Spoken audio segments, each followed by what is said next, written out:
Media network ಎಂದೆಂದಿಗೂ ನಿಮ್ಮೊಂದಿಗೆ. ವೀಕ್ಷಕರೇ ನಮಸ್ಕಾರ. ಜೀತ್ ಮೀಡಿಯಾ ನೆಟ್ವರ್ಕ್ ಯೂಟ್ಯೂಬ್ ವಾಹಿನಿಯ ವಿಶೇಷ ವಿಡಿಯೋ ನೋಡೋದಕ್ಕೆ ನಿಮಗೆಲ್ಲ ಸ್ವಾಗತ. ನಿಮಗೂ ರಾತ್ರಿ 3ರಿಂದ 5 ಗಂಟೆಯ ಮಧ್ಯೆ ನಿದ್ದೆಯಿಂದ ಎಚ್ಚರ ಆಗತ್ತಾ? ಹಾಗಿದ್ರೆ ಈ ವಿಡಿಯೋನ ನೀವು ತಪ್ಪದೆ ನೋಡಿ ಅನ್ನೋ ರಹಸ್ಯ ಮಾಹಿತಿಯನ್ನ ಈ ವಿಡಿಯೋದಲ್ಲಿ ನಾವು ನಿಮಗೆ ತಿಳಿಸ್ಕೊಡ್ತಾ ಇದ್ದೀವಿ. ಹಾಗೇನೆ ವಿಡಿಯೋಗೆ ಈಗಲೇ ಒಂದು ಲೈಕ್ ಕೊಟ್ಟು ವಿಡಿಯೋದ ಕೆಳಗಡೆ ಓಂ ನಮೋ ಭಗವತೆ ವಾಸುದೇವಾಯ ಅಂತ ಕಮೆಂಟ್ ಮಾಡೋದಕ್ಕೆ ಮರಿಬೇಡಿ. ಹಾಗೆಯೇ ವಿಡಿಯೋದ ಕೆಳಗಡೆ ಇರುವಂತಹ ಜಾಯಿನ್ ಬಟನ್ ಒತ್ತಿ, ಆಗ ನೀವು ಜೀತ್ ಮೀಡಿಯಾ ಚಾನಲ್ ಮೆಂಬರ್ ಆಗ್ತೀರಾ. ಅಂದರೆ ನೀವು ಮೆಂಬರ್ಗಳಿಗಿರುವಂತಹ ವಿಶೇಷ ವಿಡಿಯೋ ಹಾಗೂ ಲೈವ್ ನೋಡಬಹುದು. ರಾತ್ರಿ ಚೆನ್ನಾಗಿ ನಿದ್ದೆ ಮಾಡಿದ್ರೆ ಮಾತ್ರ ಆ ದಿನದ ಎಲ್ಲಾ ಸುಸ್ತು ಆಯಾಸ ದೂರವಾಗೋದಕ್ಕೆ ಸಾಧ್ಯ. ಕೆಲವರಿಗೆ ಮಲಗಿದ ತಕ್ಷಣನೇ ನಿದ್ದೆ ಬಂದ್ಬಿಡುತ್ತೆ. ಆದರೆ ಅನೇಕ ಜನರಿಗೆ ಮುಂಜಾನೆ 3 ಅಥವಾ 4 ಗಂಟೆಯ ಮಧ್ಯೆ ಇದ್ದಕ್ಕಿದ್ದಂತೆ ಎಚ್ಚರವಾಗುತ್ತೆ. ಆದರೆ ಇದು ಏಕೆ ಸಂಭವಿಸುತ್ತೆ ಅನ್ನೋದು ಅರ್ಥವಾಗೋದಿಲ್ಲ. ಕೆಲವರಿಗೆ ಆರೋಗ್ಯ ಸಮಸ್ಯೆಗಳಿಂದಾಗಿ ಬೆಳಗ್ಗೆ ಅದೇ ಸಮಯಕ್ಕೆ ಎಚ್ಚರ ಆಗಬಹುದು. ಇನ್ನು ಕೆಲವರಿಗೆ ನಿದ್ರೆಯ ಸಮಸ್ಯೆಯಿಂದಾಗಿ ಇದೇ ಸಮಯಕ್ಕೆ ಎಚ್ಚರವಾಗುತ್ತೆ. ಆದರೆ ಮತ್ತೊಂದು ಕಾರಣ ಅಂತಂದ್ರೆ, ದೇವರು ನಿಮಗೆ ಯಾವುದೋ ಸಂದೇಶವನ್ನ ಹೇಳೋದಕ್ಕೆ ಬಯಸ್ತಾ ಇದ್ದಾರೆ ಅನ್ನೋದನ್ನ ಇದು ಸೂಚಿಸುತ್ತೆ. ಹಾಗಿದ್ರೆ ಈ ಸಮಯದಲ್ಲಿ ದೇವರು ಯಾವ ಸಂದೇಶ ಕೊಡೋದಕ್ಕೆ ಇಷ್ಟಪಡ್ತಾರೆ?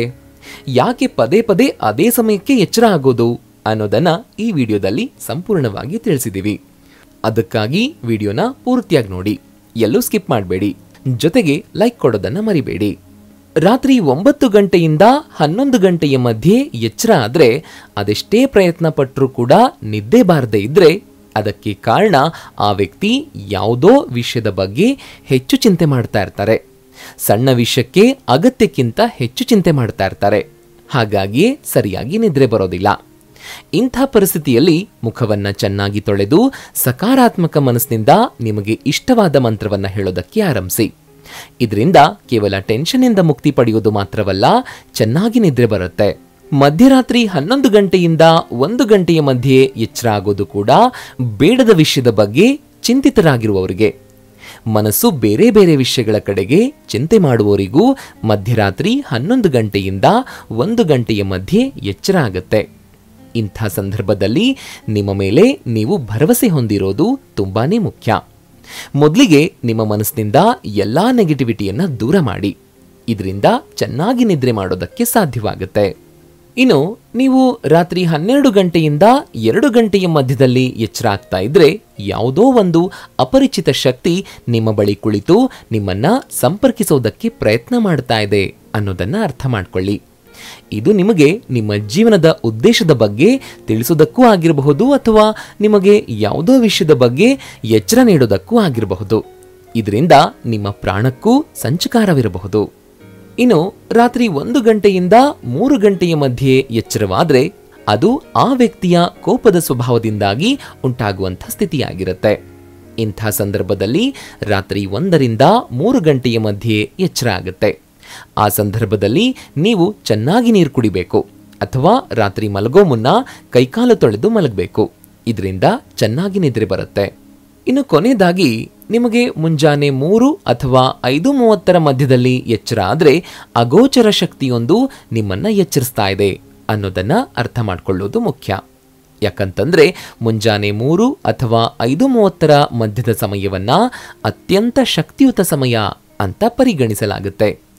ಹಿಂದೂ ಧರ್ಮದಲ್ಲಿ ಇದನ್ನ ಬ್ರಹ್ಮ ಮುಹೂರ್ತ ಅಥವಾ ಅಮೃತ ಕಾಲ ಅಂತ ಹೇಳ್ತಾರೆ. ಅಷ್ಟೇ ಅಲ್ಲ, ಯಾವುದೇ ಶುಭ ಅಥವಾ ಶಕ್ತಿ ಸಂಬಂಧಿತ ಕೆಲಸವನ್ನ ಮಾಡೋದಕ್ಕೆ ಇದು ಉತ್ತಮ ಸಮಯವಾಗಿರುತ್ತೆ. ಮುಂಜಾನೆಯ ಸಮಯವನ್ನ ಹೆಚ್ಚಾಗಿ ಆಧ್ಯಾತ್ಮಿಕ ಶಕ್ತಿಯ ಸಮಯ ಅಂತ ಪರಿಗಣಿಸಲಾಗುತ್ತೆ. ಇದು ಅರಿವು, ಸಹಾನುಭೂತಿ ಮತ್ತು ಆಂತರಿಕ ಶಾಂತಿಯನ್ನ ಬೆಳೆಸ್ಕೊಳ್ಳೋದಕ್ಕೆ ಸೂಕ್ತ ಸಮಯವಾಗಿರುತ್ತೆ. ಇದ್ರ ಬಗ್ಗೆ ಮತ್ತಷ್ಟು ಹೆಚ್ಚಿನ ಮಾಹಿತಿಯನ್ನ ತಿಳ್ಕೊಳ್ಳೋಣ. ಈ ಬ್ರಹ್ಮ ಮುಹೂರ್ತವನ್ನ ದೇವರ ಸಮಯ ಅಂತ ಪರಿಗಣಿಸಲಾಗುತ್ತೆ.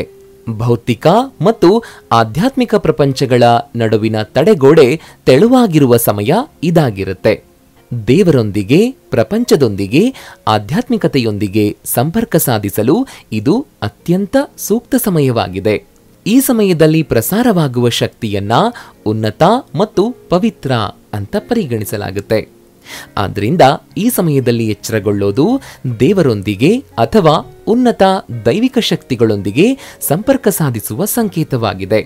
ಹಾಗಾಗಿ ಈ ಸಮಯದಲ್ಲಿ ಎಚ್ಚರಗೊಳ್ಳೋದು ನಿಮ್ಮೊಳಗಿನ ಆಧ್ಯಾತ್ಮಿಕ ಜಾಗೃತಿ ಅಥವಾ ಆಧ್ಯಾತ್ಮಿಕ ಪರಿವರ್ತನೆಯನ್ನು ಸೂಚಿಸುತ್ತೆ.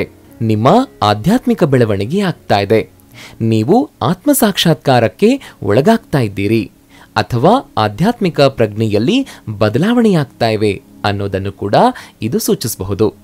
ಮುಂಜಾನೆ 4 ಗಂಟೆಗೆ ಎದ್ದೇಳೋದು ನಿಮ್ಮನ್ನ ಪ್ರಜ್ಞೆಯ ಉನ್ನತ ಸ್ಥಿತಿಗಳಿಗೆ ಸಂಪರ್ಕಿಸುತ್ತೆ.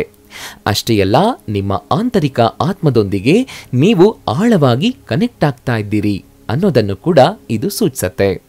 ಅಷ್ಟೇ ಅಲ್ಲ ವೀಕ್ಷಕರೇ, ನಿಮಗೆ ಮುಂಜಾನೆ 3:13 ಅಥವಾ 3:33ಕ್ಕೆ ಎಚ್ಚರ ಆಗ್ತಾ ಇದ್ರೆ ನಿಮ್ಮ ಸುತ್ತಲೂ ದೇವದೂತನು ಇದ್ದಾನೆ ಎಂಬುದರ ಸಂಕೇತವಾಗಿರಬಹುದು. ನಿಮ್ಮ ದೇವದೂತರು ಭಯವನ್ನ ಬಿಟ್ಟು ಧೈರ್ಯದಿಂದಿರಲು ನಿಮ್ಮನ್ನ ಪ್ರೋತ್ಸಾಹಿಸುತ್ತಿದ್ದಾರೆ. ಈ ಸಮಯದಲ್ಲಿ ಎಚ್ಚರಗೊಳ್ಳೋದು ನಿಮ್ಮ ಪಿತೃಗಳಿಗೆ ಕನೆಕ್ಟ್ ಆಗೋದಕ್ಕೂ ಕೂಡ ಇದು ನೆರವಾಗುತ್ತೆ. ಜೊತೆಗೆ ದೇವರ ಜೊತೆ ಸುಲಭವಾಗಿ ಕನೆಕ್ಟ್ ಆಗೋದಕ್ಕೂ ಕೂಡ ಈ ಸಮಯ ನೆರವಾಗುತ್ತೆ. ನೀವು ಈ ಸಮಯದಲ್ಲಿ ಎದ್ದು ದೇವರ ನಾಮ ಸ್ಮರಿಸಿದ್ರೆ ಅಥವಾ ದೇವರಲ್ಲಿ ಭಕ್ತಿಯನ್ನ ಬೇಡ್ಕೊಂಡ್ರೆ ನಿಮ್ಮ ಎಲ್ಲಾ ಇಷ್ಟಾರ್ಥಗಳು ಈಡೇರುತ್ತೆ ಅನ್ನೋದನ್ನ ನೀವು ಅರ್ಥ ಮಾಡ್ಕೊಳ್ಬೇಕು. ಇನ್ನೂ ಒಂದಷ್ಟು ಮಾಹಿತಿಯನ್ನ ಹೇಳೋದಾದ್ರೆ, ಆ ಸಮಯದಲ್ಲಿ ನೀವು ದೇವರನ್ನ ಜಪಿಸಿದ್ರೆ ಅಥವಾ ಧ್ಯಾನ ಮಾಡಿದ್ರೆ ಅವರ ಅನುಗ್ರಹವನ್ನ ಸುಲಭವಾಗಿ ಪಡಿಬಹುದು. ಮುಂಜಾನೆ 3ರಿಂದ 5ರ ನಡುವೆ ಎಚ್ಚರಗೊಳ್ಳೋದು ಅಂದ್ರೇನು? ಇದು ನೀವಷ್ಟೇ ಬಯಸಿ ಎಚ್ಚರಗೊಳ್ಳೋದಲ್ಲ, ಸೃಷ್ಟಿಯೂ ಅದನ್ನ ಬಯಸುತ್ತೆ. ನಿಮ್ಮ ಗುರು ಅದನ್ನ ಬಯಸ್ತಾರೆ, ನಿಮ್ಮ ದೇವರು ಅದನ್ನ ಬಯಸ್ತಾರೆ. ದೈವಿಕ ಶಕ್ತಿಯು ನೀವು ಎಚ್ಚರಗೊಳ್ಬೇಕು, ದೇವರನ್ನ ನೆನಪಿಸ್ಕೊಳ್ಬೇಕು, ದೇವರ ನಾಮವನ್ನ ಜಪಿಸ್ಬೇಕು ಅಂತ ಬಯಸ್ತಾ ಇರುತ್ತೆ. ಯಾಕೆಂತಂದ್ರೆ ನೀವು ಎಲ್ಲಾ ರೀತಿಯ ಪಾಸಿಟಿವಿಟಿಯನ್ನ ಪಡಿಬೇಕು ಅಂತ ಶಕ್ತಿಗಳು ಬಯಸ್ತಾ ಇರುತ್ತವೆ. ಈ ಸಮಯದಲ್ಲಿ ನಿಮ್ಮನ್ನ ಎಬ್ಬಿಸುವ ಶಕ್ತಿಗಳು ಸಕಾರಾತ್ಮಕ ಕಂಪನಗಳಿಂದ ತುಂಬಿರುತ್ತವೆ. ಅದು ನಿಮ್ಮನ್ನ ಆರೋಗ್ಯವಾಗಿರಿಸುತ್ತೆ, ಸಂಪತ್ತು ಮತ್ತು ಸಮೃದ್ಧಿಯಿಂದ ನಿಮ್ಮನ್ನ ತುಂಬುವಂತೆ ಮಾಡುತ್ತೆ, ನಿಮ್ಮಲ್ಲಿ ಭಕ್ತಿ ತುಂಬುವಂತೆ ಮಾಡುತ್ತೆ. ನೀವು ಬೆಳಗ್ಗೆ ಎದ್ದು ಪೂಜೆ ಮಾಡಿದ್ರೆ ನಿಮ್ಮ ದೇಹದಲ್ಲಿ ಅನೇಕ ಶಕ್ತಿಗಳು ವಾಸಿಸೋದಕ್ಕೆ ಪ್ರಾರಂಭಿಸುತ್ತವೆ. ಹಾಗಾಗಿ ಈ ಸಮಯದಲ್ಲಿ ಎಚ್ಚರವಾದ ತಕ್ಷಣ ಎದ್ದೇಳಿ ದೇವರನ್ನ ಪ್ರಾರ್ಥಿಸಿ ಸಿದ್ಧಿ ಪಡೆಯಿರಿ. ವೀಕ್ಷಕರೇ, ನೋಡಿದ್ರಲ್ವಾ, ನಿಮಗೂ ರಾತ್ರಿ 3ರಿಂದ 5 ಗಂಟೆಯ ಮಧ್ಯೆ ನಿದ್ರೆಯಿಂದ ಎಚ್ಚರವಾಗುತ್ತಾ? ಹಾಗಾದ್ರೆ ಈ ವಿಡಿಯೋನ ನೀವು ತಪ್ಪದೆ ನೋಡಿ ಅನ್ನೋ ಮಾಹಿತಿ ತಿಳಿಸಿದ ಈ ವಿಡಿಯೋ ನಿಮಗೆ ಇಷ್ಟ ಆಗಿದೆ ಅಂತ ಭಾವಿಸ್ತೀನಿ. ಇಷ್ಟ ಆದರೆ ಈ ವಿಡಿಯೋಗೆ ಈಗಲೇ ಒಂದು ಲೈಕ್ ಕೊಡಿ. ಹಾಗೆಯೇ ಈ ವಿಡಿಯೋನ ನಿಮ್ಮ ಸ್ನೇಹಿತರಿಗೆ ಮತ್ತು ಸಂಬಂಧಿಕರಿಗೆ ಶೇರ್ ಮಾಡೋದಕ್ಕೆ ಮರಿಬೇಡಿ. ಜೀತ್ ಮೀಡಿಯಾ ನೆಟ್ವರ್ಕ್ ಚಾನೆಲ್ನ ಸಬ್ಸ್ಕ್ರೈಬ್ ಆಗಿ ಹಾಗೆಯೇ ವಿಡಿಯೋದ ಕೆಳಗಡೆ ಇರುವಂತಹ ರೆಡ್ ಬೆಲ್ ಐಕಾನ್ ಪ್ರೆಸ್ ಮಾಡಿ ಆಲ್ ನೋಟಿಫಿಕೇಶನ್ ಒತ್ತೋದಕ್ಕೆ ಮರಿಬೇಡಿ. ಜೀತ್ ಮೀಡಿಯಾ ನೆಟ್ವರ್ಕ್ ವಿಡಿಯೋಗಳು ನಿಮ್ಗಿಷ್ಟ ಆದರೆ ಈ ವಿಡಿಯೋದ ಕೆಳಗಡೆ ಇರುವಂತಹ ಥ್ಯಾಂಕ್ಸ್ ಮತ್ತು ಜಾಯಿನ್ ಬಟನ್ನ ಪ್ರೆಸ್ ಮಾಡಿ ನಮ್ಮ ಪ್ರಯತ್ನವನ್ನ ಬೆಂಬಲಿಸಿ. ಜೀತ್ ಮೀಡಿಯಾ ನೆಟ್ವರ್ಕ್ ಸಮಸ್ತ ವೀಕ್ಷಕರಿಗೆ ಮಾತೆ ಮಹಾಲಕ್ಷ್ಮಿಯ ಆಶೀರ್ವಾದ ಸದಾ ಇರಲಿ ಅಂತ ಕೇಳ್ತಾ ಇವತ್ತಿನ ಈ ವಿಡಿಯೋನ ಇಲ್ಲಿಗೆ ಮುಗಿಸ್ತಾ ಇದ್ದೀನಿ. ನಮಸ್ಕಾರ.